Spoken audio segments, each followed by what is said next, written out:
So welcome everybody to the second session of the Literary Lounge. And I'm really happy today to be able to welcome Lisa Ducasse, who is here for joining us from Paris. And I'll just read off the bio that she sent me. But before that, I met Lisa first in Paris in when was it, 2016 or 2017? I can't remember. Maybe earlier, I think. Maybe it was earlier. I just gotten there, I think. Okay, so yeah, 2015 or Yeah, probably. yeah, like a few years ago. And we performed together. I remember performing together in the underground scene in Paris. And yeah, and then sort of just been in contact since. And, like Lisa has gone on to become an absolute superstar in the Paris literally underground scene, because you have the readings takes place in these amazing cellars under Paris. And I think that's a brilliant place, as any to perform. And yeah, I'll start by reading off Lisa's bio. So Lisa Ducasse is a spoken word artist, singer, and songwriter from Mauritius, now living in Paris. She released her first poetry collection, Midnight Sunburn, in 2017, and her first EP, Louvoie, in September 2018. She writes in French and in English, her two native languages, and her work mostly stems from and builds around the sometimes lived, sometimes imagined life of a traveler and the various homes one finds through encounters, moments, and in places all around the world. Her songs recently caught the attention of French singer Zazie, who is one of the biggest singers in France, for whom she opened at the Olympia in November 2019. Her second poetry collection, called House of Sometimes, is scheduled to be released in the first half of 2021. So you can maybe unmute, if we all want to unmute ourselves for a second, maybe we can give a big round of applause to Lisa Ducasse, who's joining us all the way from Paris today. Woo! Bravo! Thank you. So, so Lisa, shall we begin by some of your poems? Of course, gladly. So I'll mostly be reading from poems that have not been published yet. And so I have my first book here, which is called Midnight Sunburn. And I'll read one or two poems from that later on. But mostly I wanted to share some poems with you that have not been published and are in the process of figuring out how they're going to come out into the world. And this is a way as well a beautiful way to share them. And so the collection will be called House of Sometimes, because it's mostly about the homes we find in people, in moments, and also so the first part of it was based on a trip I took to South America about a year ago, a little more than a year ago. And so the whole first part of the book is composed of poems that were written there. And the second part of the book is more of an interior journey. So there are poems that were written before, between the first collection and, the trip. And so, but all of them have kind of, because when I started thinking about how do I put them together, it became pretty obvious that there was a link between the two parts, between the exterior journey, the obvious motif of traveling, and then the more interior one, and that they kind of echoed each other. And so I'm going to read first the very first poem, the opening poem of House of Sometimes, and the ending poem of the book as well. And so this one is the title poem as well. It's called House of Sometimes. You'd think the sea was at your door, watching the girl in the choir. The auditorium is full. She is dressed like the rest of them in black. and sits with the rest of them on the wooden hem of the amphitheater's benches. But when they rise like a strong tide, she doesn't, and that is when you notice her. She has a book in her hands and reads. You can imagine her earlier that day choosing the book, like choosing what to wear for this particular evening. The weather of voices, the spell of thunder forecast by, the spell cast by Mahler's Second Symphony. She reads. In the choir's collective intake of breath, you can hear a page turn. You and your lover have a place in the world that you do not call anything. It is simply the place each of you goes back to after you've been somewhere else on a wander, a journey, a travel, an unravel, a tour. You and your lover are travelers. You do not call it home. You do not call it. If it had to have a name, you decide, it would be something like the House of Sometimes. You cherish the House of Sometimes the way you do the world. Both are places of love given and love received. You do not call it. If it had to have a name, it would be the name of the book that the girl in the choir reads. You and your lover are travelers. You know better than to give a name to that which only answers bird call. You think the sea was at your door, watching the way it rushes. Then you think the sea was at your door. You think the man in the cinema says to the woman in the row behind his, there should be a word for a nostalgia that is not your own. She knows the word. It's hidden in Mahler's Second Symphony, but she won't tell. She won't call it. In her lap is a book. In her heart, I look back towards the House of Sometimes, which she's traveling to. Thank you.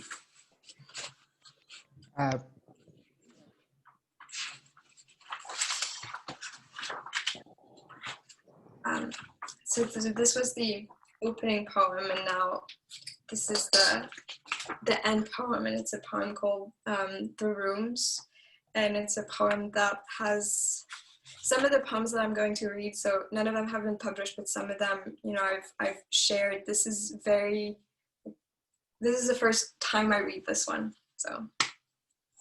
Lisa, would it be okay to be a bit louder? Because I think some people might be having.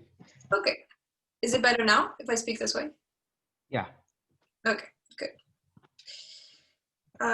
So this is called The Rooms. I'll get closer as well.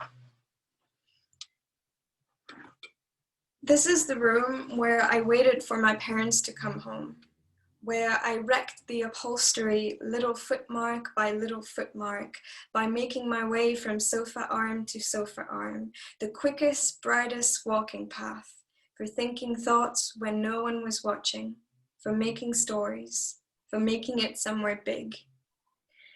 This is the room where I first heard Allen Ginsberg's Howl, the words coming out of my own mouth once I'd finally understood this is how they were always meant to be read. Not with silence, not studiously, not sitting down at the table trying to get the rhythm right, the book shut how many times in defeat, but reopened and reopened again until with breath and saliva and an itch at the back of the throat, walking circles round and round the oval-shaped dinner table into the live wire of night. I too was with you in Rockland until I too was foaming at the heart, until I too was an American road made sublimely broken by a much missed madman's tenderly harvested footsteps. Follow me, this is the room with a sunflower happy anniversary sticker in the cupboard doors, where she told him, where he told her, where food and the dog's rice whistled from within the pressure cooker 3 times a week, where there was a door that doesn't really open now. This is the room I kept drifting to on schoolless days, or where I ate breakfast, eyes closed, and sometimes built galloping corals out of pale wood blocks, where the books are, where the wild things learn. And this, the room of the varying patterns emerging from the shower curtain, of the adopted name-bearing miniatures, small objects being always sure to have a better personality than big, and small versions of big objects sure to be shy enough, but brave also in a way that made them the better friends. This the corridor, this the bookcase I leant against for minutes at a time in the midst of hours made for sleep, wanting to catch a little bit of what life was like without me in it. Sunday nights, their purple pool, and this the room within the room where the lost rocks go when they fall out of the sky or of distracted pockets. This the room, and this their bed, and this, and this.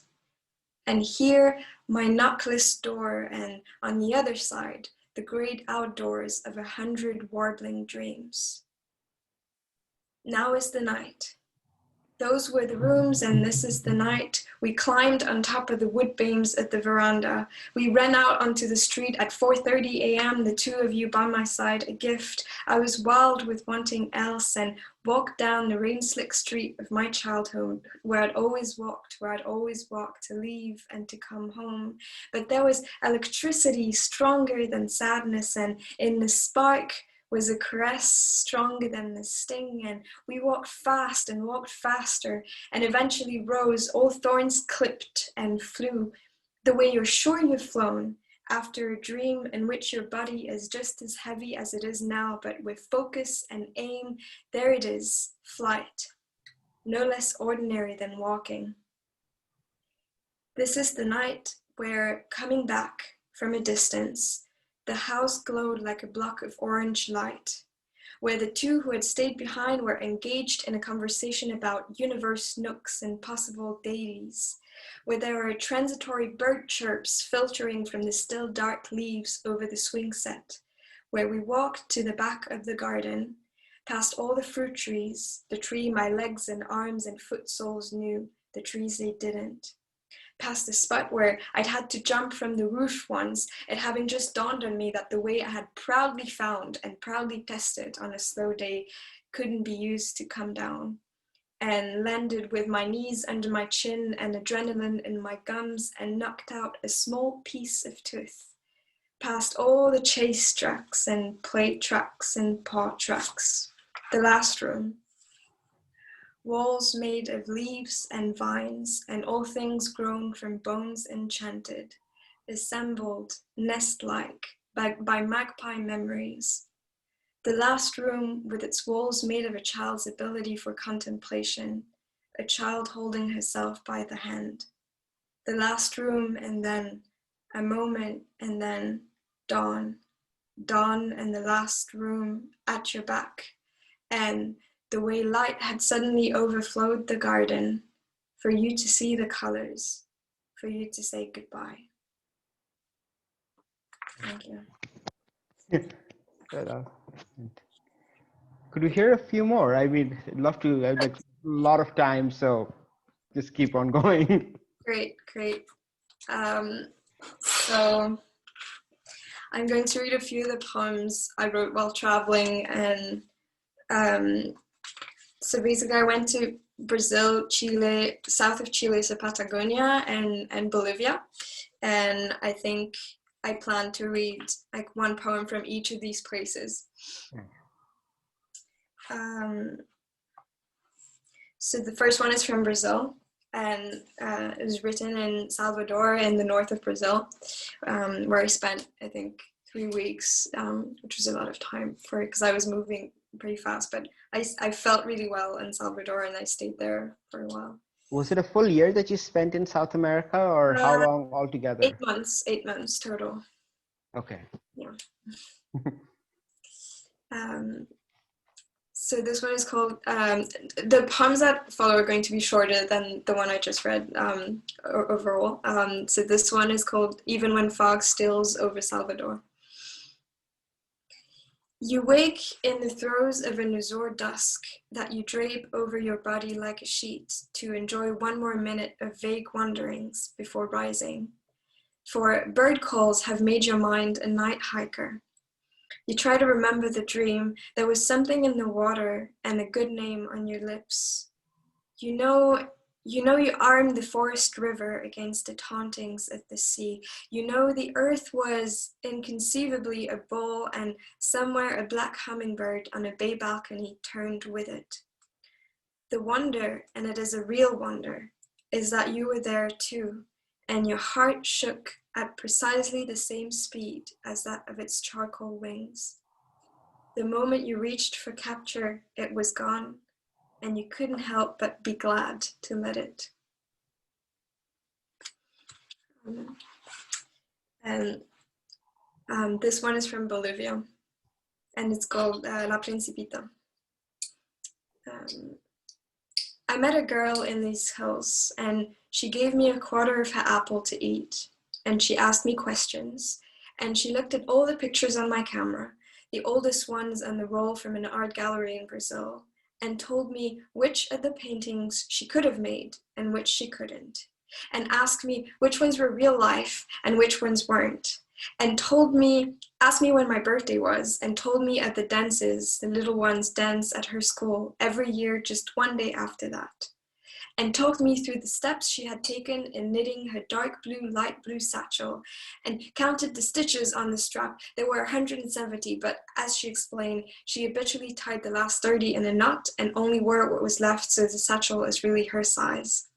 And decided her favorite painting of the roll was one of those she could have made, and gave me another quarter apple and sent me on my way, saying, "Come back tomorrow at 10 in the morning, not 1 second after that, not one before, and mira, this is what we'll do. We'll listen to music." And it struck me with no bitterness how much more of a child than me she was. Of course she was.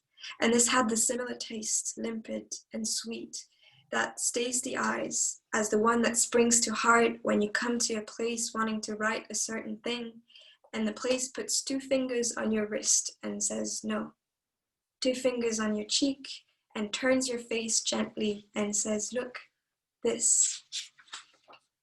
The next day, I got out of breath on the way up and arrived just as a gigantic cloud rained itself dry over the island opposite ours, the moon one, and she wasn't there. It was precisely 10, but let me tell you this, if I was sad she had forgotten, I also walked the whole of the way back smiling, because by forgetting she had proved herself to be just as wild as I knew she must be.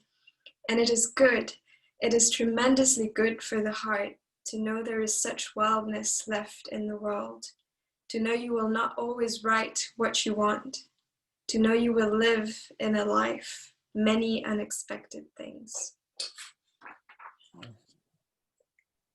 And I think, oh yeah, the last one is from, well, I have 2 last ones, one from Chile, one from Patagonia. And so that one was, so when I was in Patagonia, basically what I tried to do, because I was there for a very short time, because it's very expensive to go there, but it's also very, very beautiful. And so I tried to sort of be able to make the most of it completely. I would write a poem for each thing I did there and each place I saw there. And so that's the last one, and it was in the Strait of Magellan. And yeah, so. I arrived to you in various stages of weariness, from various place names on the map, with the same blue backpack in tow, each time a little lighter. Most times you don't say a thing, only once did you ask anything resembling a question. What are you doing up? Daymare. But what are you doing here? And I told you the truth, I am here because I am walking to my parents' room, and this is the way. Where are they? Where are they? Where are they, the explorers of your youth? And do you know that you are they?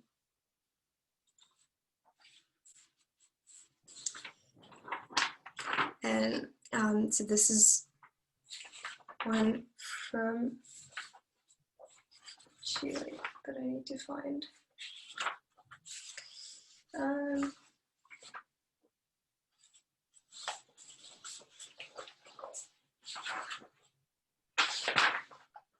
Oh yeah, here it is, I think. I've lost the poem, but I'll find it in 1 second. So what set you off on that journey in the first place to South America for 8 months? Music. It was, so basically I discovered, I was in Barcelona um, sometime before that, on the year I left, but sometime way before that. And I was with a friend there, and he made me discover like music by like Joao Gilberto and Astrid Gilberto, and so bossa nova and all this whole world that I didn't know anything about. And I think from there on, I was like, I need to go there. I need to go to the place where that is made, and I need to like find these people and talk to them. And that was kind of the original plan. It was to go on the, you know, a trip for like finding the roots of bossa nova, and kind of this very ambitious, like not very doable thing. But that was the original idea behind it. Was just, it was guided by music, and it was guided by the discovery of a kind of music that I'd never heard before. And then that turned into, I was between, I'd finished my bachelor's degree, and I was supposed to start my master's like on the same year, but I wasn't exactly sure what I wanted to do. And so I thought, you know, I'll go to Brazil in the summer. And then I was just like, actually, I don't know what I'm going to do. And why don't I just leave for a year? Why don't I just go and then take that time that I have and this opportunity that I have to leave to just be there and explore and, you know, just keep the trip going. And I didn't really know what I was doing, to be honest. That's fair. That's fair. And so did that sort of journey affect your own, like the body of work for this new book that you've coming out? Yeah, for sure. I noticed that when I was there, except for the part about Patagonia, which was really, you know, related to the places, but mostly I noticed I wasn't really writing about the places, but the places were influencing the way that I was writing, because it was a lot to do with, like when I was in Brazil, for example, I was completely out of my comfort zone. It was the beginning of the trip. I was sort of finding my footing. Brazil it was a strange time to be there, because there was the elections. Well, Bolsonaro eventually got elected, and that was going on at that point. And so I felt I think most of the poems I wrote at that time were very nebulous and very kind of had blurry edges, because I felt like I had blurry edges and the world had blurry edges, and I didn't, you know, there was a lot of, so I think, yeah, even if when places aren't referenced in the work, they definitely influenced the work, and that they influenced me and they influenced who I was when I was writing them. Yeah, sorry.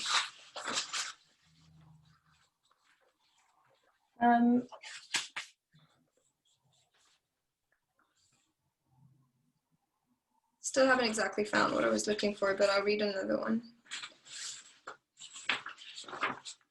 Oh yeah, so this is more of it's a bit of a prose poem. There are only 2 of them in the collection, but that was written in Chile.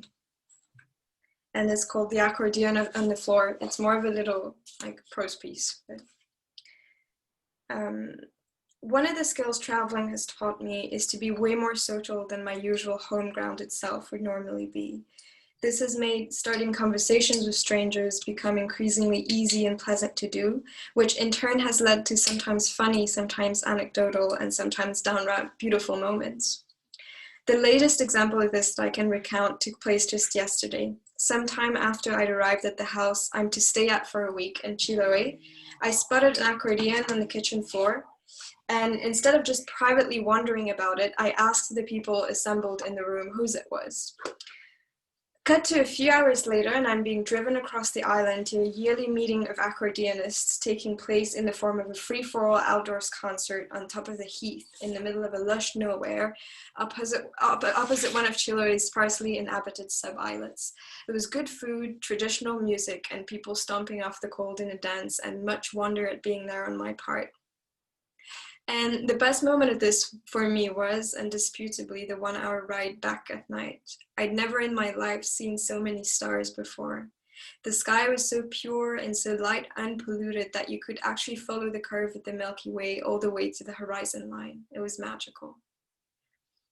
The painting above, so it comes with a painting, comes from an exhibition by Chilean painter Gonzalo Ibalaca that I got to see a few days ago in Puerto Varas, and which was entitled, fittingly for this story, El Niño que preguntaba a los grandes, or roughly, The Kid Who Asked the Adults. As part of the exhibition, a little feature was played of the painter in his home in Valparaiso, and one of the things he's recorded saying on it really stuck with me. He said, "Traveling for me is a state of alertness. Therefore, if you flip this around, I feel that whenever I am in a state of alertness to the world, then I am a traveler. And to this, I can only add to myself, to you, maybe, yes, be the kid who asks the grown-ups. Ask about the accordion on the floor and hold on to the Ence's bumper rail like it's a car taking you somewhere rare. Be alert, be a traveler, wherever you are." And I remember, like in your collection, Midnight Sunburn, there's a lot of emphasis on childhood, and there's a lot of emphasis on, like growing up, and there's a childhood, and then sort of moving, like with the main big poem, Midnight Sunburn, it's sort of this beautiful sort of look into Parisian life in a way. So I'm just wondering, like, how does sort of home and traveling fit into your own poetics? That's an interesting question. I think the two are really related to me, because I think, like that piece said as well, like to be a traveler is to be a child, and to be a child is to be a traveler, in two ways. Like they're both, because for me childhood is, it's not necessarily the time in your life where everything is beautiful and everything is just like rainbows and butterflies, but it's not that at all. I think there are very like trying times in childhood, and that the sadnesses you experience when you're a child are just as strong as the sadnesses you can experience later on, because they're the strongest you've experienced yet when you're a child. So it's not about painting a very like rosy portrait of childhood, but it's about saying there's something that children do that sometimes you lose as an adult, is the ability to see everything like it's the first time you see it, and like it's new. And so the ability to wonder at things, and that notion of wonder is what, for me, it's the backdrop of any piece of traveling you might do as well, because it's what you look for when you travel. It's that wonder, it's that the fact of seeing things for the first time, and the fact of wondering at them, and the fact of discovering. And so for me, traveling is a little bit like reverting to being a child. You put yourself in a situation where that's comparable to a child in the world, in his world for the first time, except you're familiar with your world. You've grown up and you're familiar with the world that's around you. And the key, I think, would be to be able to have the attitude that you have when you're traveling, when you're not, to be able to see the world that's around you and that you're used to as a traveler, even though you're used to it. And so as a child, even though you've grown. It's like a perpetual state of being, in a sense. Yeah. Do you have any poems from Midnight Sunburn you could read? I'd love to hear some. Yeah. So I think I'm going to read one in French. Okay. If that's all right. To have a bit of a change. And it's called Nuit d'Octobre. Et que fais-tu, dit-elle, de la poésie de l'être, de la beauté de la rencontre faite sur le chemin isolé qui devient un abri, de la maison qu'on se trouve dans les notes bougies, dans l'air chaud de la salle, au pas lent de la nuit, où chacun vit 100 fois avant que sonne l'heure, où les mots ne meurent pas et les sourires s'étendent comme du linge blanc sur une corde quand il vente en été, où les mots ne meurent pas, mais où parfois les mots pleurent et on se sent vivant de les entendre pleurer, où on est à l'air libre, un soupir inspiré. Que fais-tu, dit-elle, de la poésie fortuite d'une feuille de papier qu'on arrache à un livre avec l'espoir un peu fou de la faire voyager, L'espoir est violent, il a une voix de tête, mais de faire battre mon cœur, je ne veux pas qu'il s'arrête. L'espoir est violent, il nous pousse à créer. Il nous pousse à créer, à tirer sur la comète des plans offensifs contre la prudence offensée. Et que fais-tu, dit-elle, de la poésie du hasard, la magie de l'imprévisible, une nuit d'octobre qui nous effleure? Les mots esquissés sur la page des petites heures qui touchent sous la peau. Et si parfois les mots pleurent, c'est dans nos veines que coulent leurs larmes, 3 gouttes d'eau salée. Et leur chaleur qui nous désarme, 3 minutes d'une mer indomptée. La lumière du partage et sa simplicité. Et elle-même de répondre comme on chante une chanson. Je ne perdrai pas le message, je ne perdrai pas l'envie. Le dernier métro manqué, la marche étincelle dans la nuit. Paris cache une joie secrète entre les planches du plafond. Et qui sait, un jour peut-être, j'en ferai ma maison.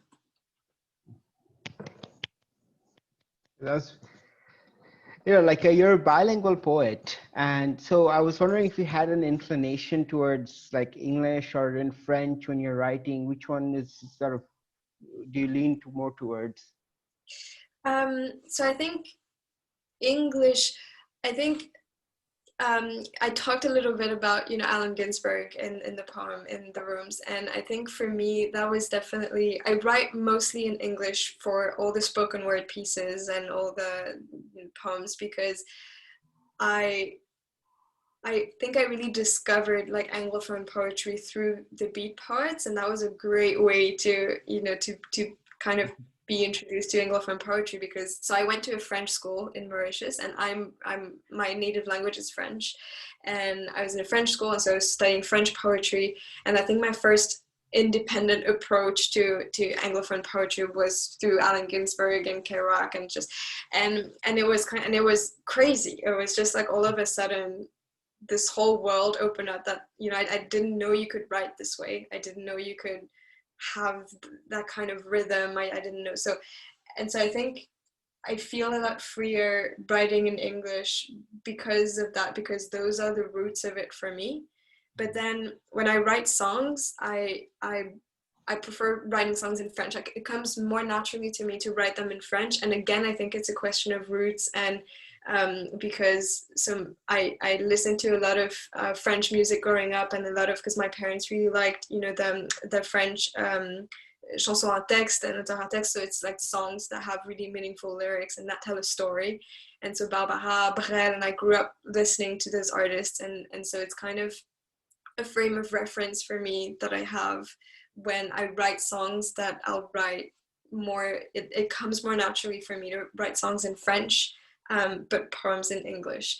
And then it varies. Sometimes I write songs in English and sometimes I write poems in French as well, but it's the main just the main trend, I guess could say. There's a great tradition in to convert French poetry into songs. You have Prévert and you have a lot of different over the years. You have a lot of different wonderful poets being converted into songs. Or were they the other way around? Aragon as well with Ferré and I think the French, I just really love that moment in French singing history, in the music history in France, where you had like people really writing for songs and really where the story was important. And I think you still have that with a few of the, I think there's something really interesting happening on the French scene now because people are kind of coming back to that as well and taking the time to tell a story, because I think we need stories. We need to hear stories and we need to escape a little bit. And so I feel like that's coming back a bit now, and it's really interesting to witness and hopefully to be a part of. So well, you did open for at the Olympia for Zazie, so that's quite a remarkable achievement with with that aspect of yours, of being a singer and sort of and so just wondering, like in terms of like as a poet, like how do these two intersect, the poetry and the songs? At what point do they intersect for you? I actually got to singing through poetry. I think it was it was a journey in itself. It was something. So I used to sing with my dad when I was little, but I never thought I'd do. I never thought I'd be a singer. And then, you know, because for me, the thing I did well was write, and that's always been a part of my world. Both my parents are writers, and I grew up around books, and it's just like it's always been a part of who I am and how I define myself. And so I didn't think, because I didn't come from a musical background, I didn't think I was cut out for music, and I didn't think I necessarily had something to bring. But I started working with musicians as part of poetry performances. I started working with several musicians, very talented people who also had, you know, something like singing going on the side, and that I could contribute with too.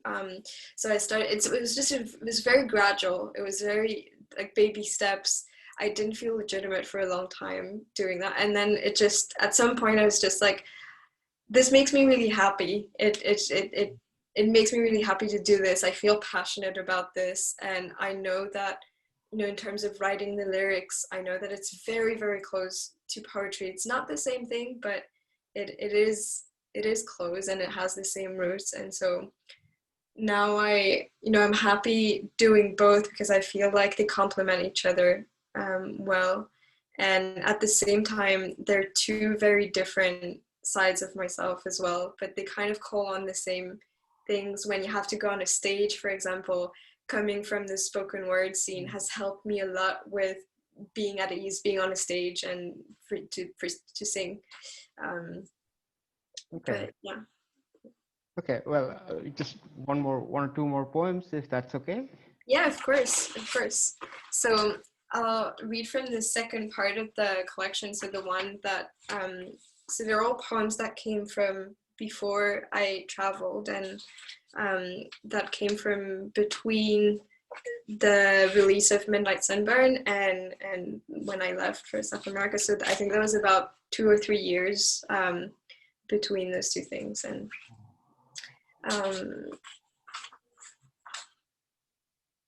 okay. So this one is called I Promise You This. I promise you this, I will put my hurt in a safe place and not let it harm me. I will put my joy on my sleeve, right where I wore my heart when you met me. They'll be nice companions for each other. I'm sure they will play. I will learn from their games. I will put my sadness in a book. I will put my gratitude in a book. I will put my love in a never-ending letter to the world. Dorte, the friend I made in Denmark, who lent me her bike and who made me soup when I was sick, wrote me an email, and it starts like this. Dear Lisa, you've really made me think of memories from my childhood, and surprisingly many things have come to me. One of the things I remember is that when I thought of the weekdays, they came in colors. I've tried to recall all the days, but Monday I am a little insecure about. Anyway, you will get them here. Monday, gray-blue, but not sad at all. Tuesday, strong yellow. Wednesday, bright sky blue. Thursday, dark blue, maybe a little bit black, but not sad. Friday, saturated yellow. Saturday, strong light blue. Sunday, sunshine yellow. It's not something I thought about as an adult, so it's funny you're asking. I will put my love in a never-ending letter to the world. I will put my love in a never-ending letter. I will lay down my love in an endless sheet of paper, gray-blue, but not sad at all. Thank you. And so where do you find the connections between spoken word poetry and, you know, like when you're performing in Paris or when you're performing, like where's the sort of like, is there a difference between when you're writing down specifically for spoken word or when you're writing down just like in the more traditional sense?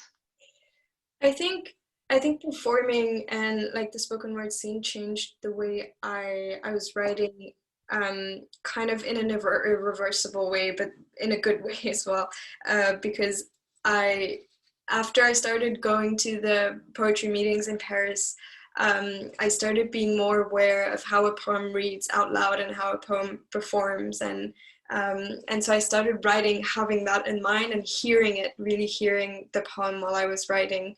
And I think I still do that, even though I don't perform them as much and I don't go to the meetings as much as I used to.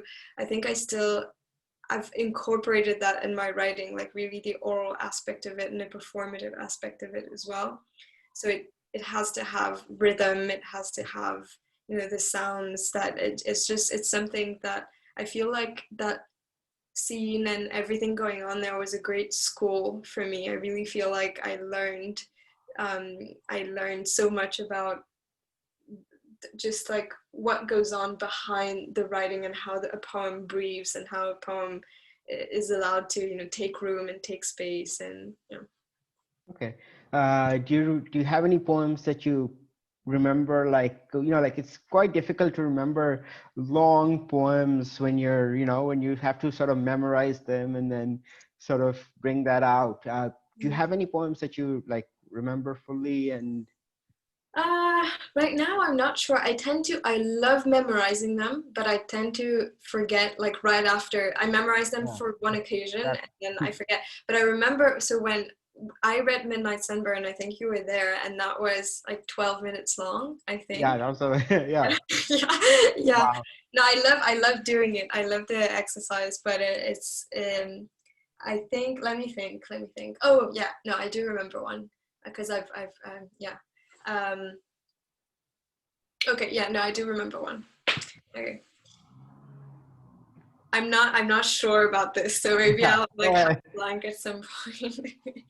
um, and then you find yourself in the back of a cab. Your name is Nina Simone. You are holding the hand of your first love 40 years later. Your name is Nina Simone, and you find yourself half saying, half screaming, half wheezing, but we're still alive.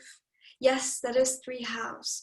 You have always been three halves. You have always overflowed on the neat dresses and neat costumes of the ones who have held you like a glass full of water in which they strain to see their own reflection.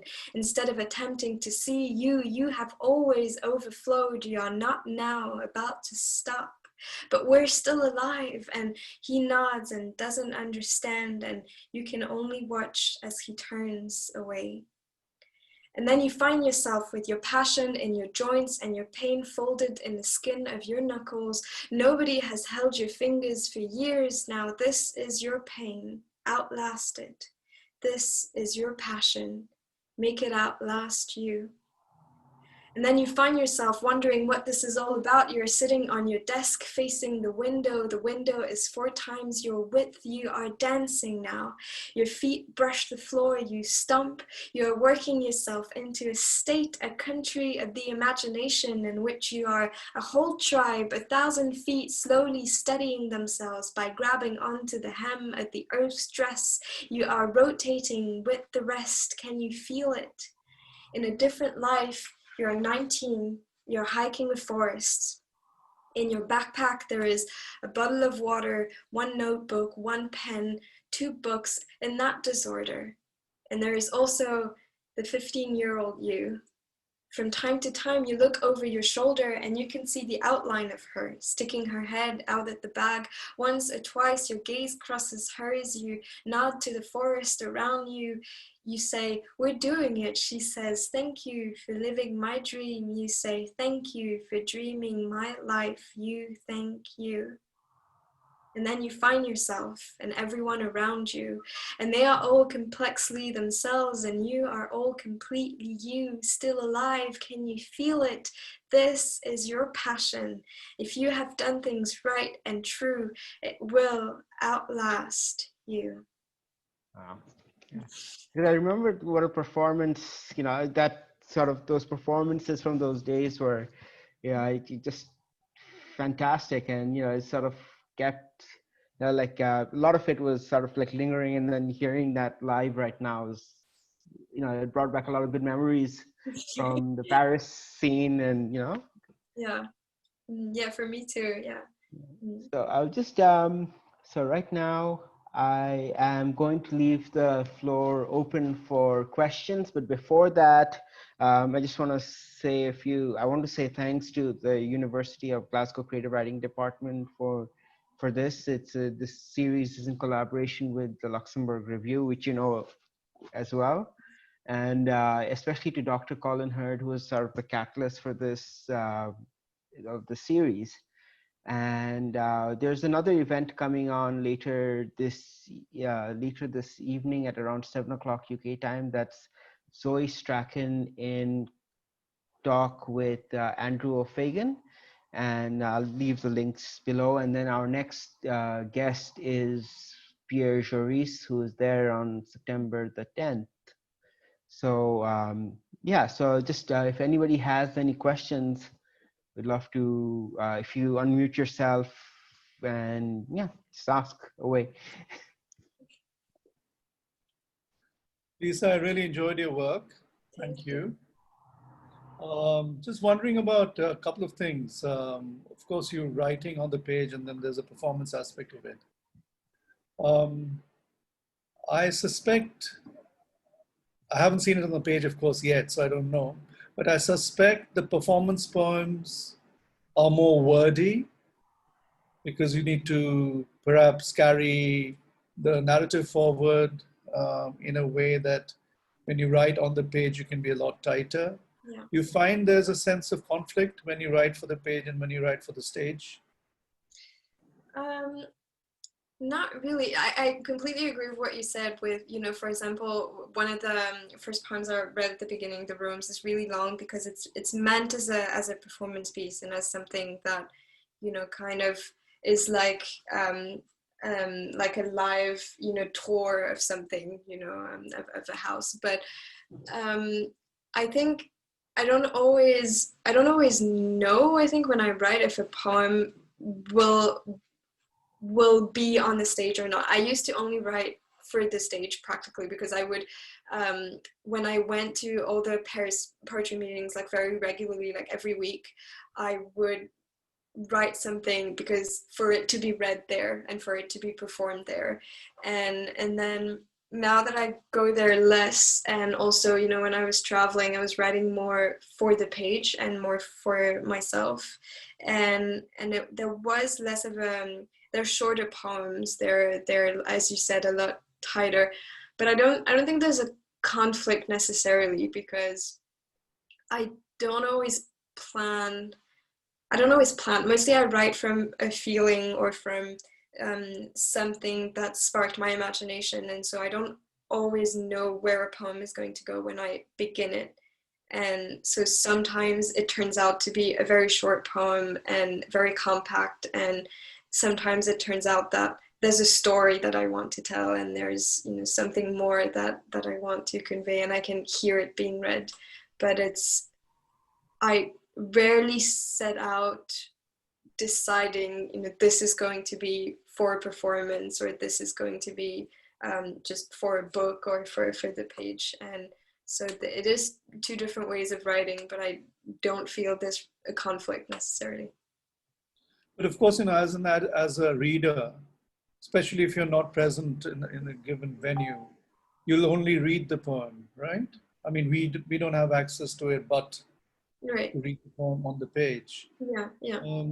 The reason I ask is this is a serious question because I have a lot of friends who do stage stuff, and there are people here who do just stage stuff. And when I read some of their work, which is fantastic when you hear it aloud on the stage because you've got your hand movements and the way there's a lot, the lighting, some people use music and so on. But I also feel that it really needs to work on the page equally well. Yeah. So the rigor is where I was hinting at. I mean, I think there's something interesting as well. So I'm doing a master's in translation, and I worked on translating spoken word poetry this year and kind of sort of tried to think about that performance aspect as well. How do you translate a performance? And I think one interesting study that I stumbled upon was calling to rethink the notion of a collection. What's a poetry collection? Like, does it have to be, maybe a collection can also be different versions of the same poem. It can be different manifestations of the same poem. Maybe a collection doesn't have to be just paper. Maybe it can be, something on paper and then something audio and something, like, so many different shapes that we could, have it take with what we're able to do now. And that's ours to explore. So I thought that was really interesting, and maybe kind of relates to what you're saying. Maybe in the future we'll be able to, sort of have the performance aspect of a performance piece, even if we're not present at the performance. So of course you'll never have all of it, because you won't have the moment, you won't have the atmosphere of the room, you won't have, there's a lot of things that you won't be able to have. But I think, yeah, there's something to explore there in, the different shapes that a poem can take and the different ways it can exist, and sort of try to bring those together. And I don't know, something to think about. It's always in flux. It's something that's always in flux. And, any questions? Any more questions?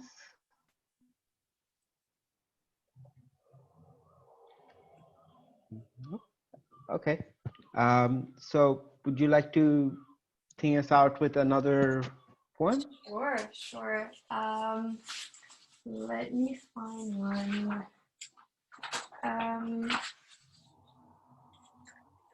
I think I'll read.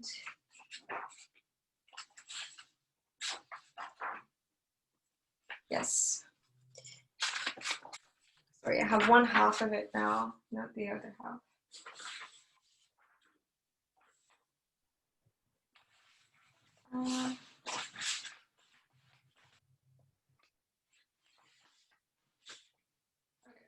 So I'll read from Midnight Sunburn because I cannot find the other half of that poem.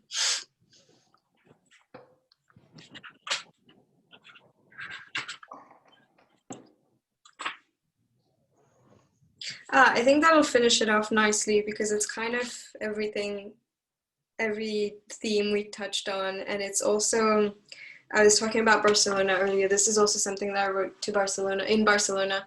But the first time I went there, so it wasn't the time I was speaking about, but it was the first time I went there. It was also the first time that I traveled on my own.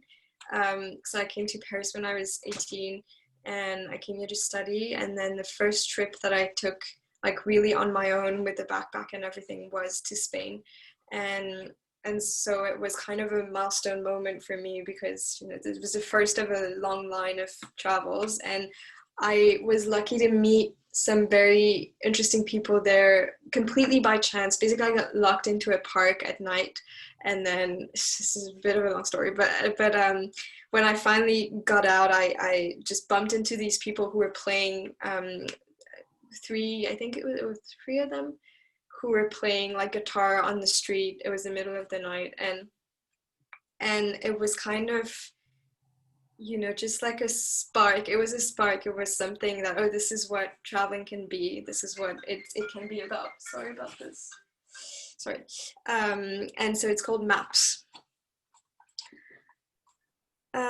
We carried maps in our flimsy pockets, 4 impatient hearts of uneven breaths, 4 vagabond heads.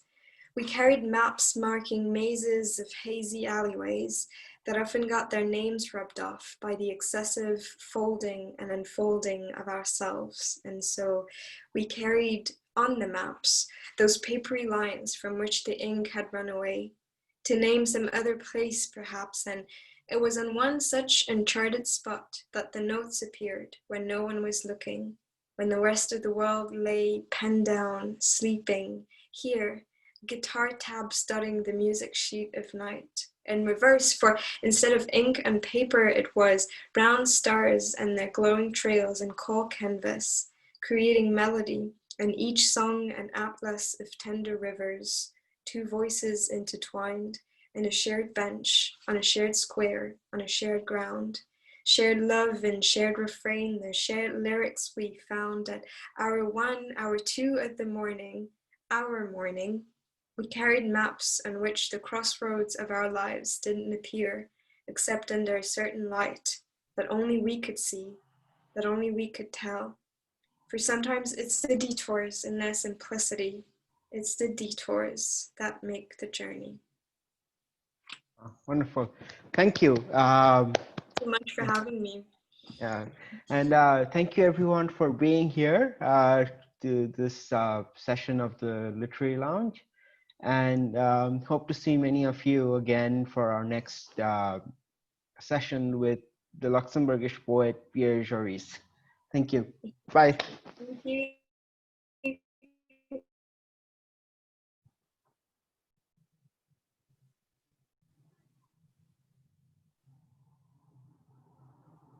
Hmm.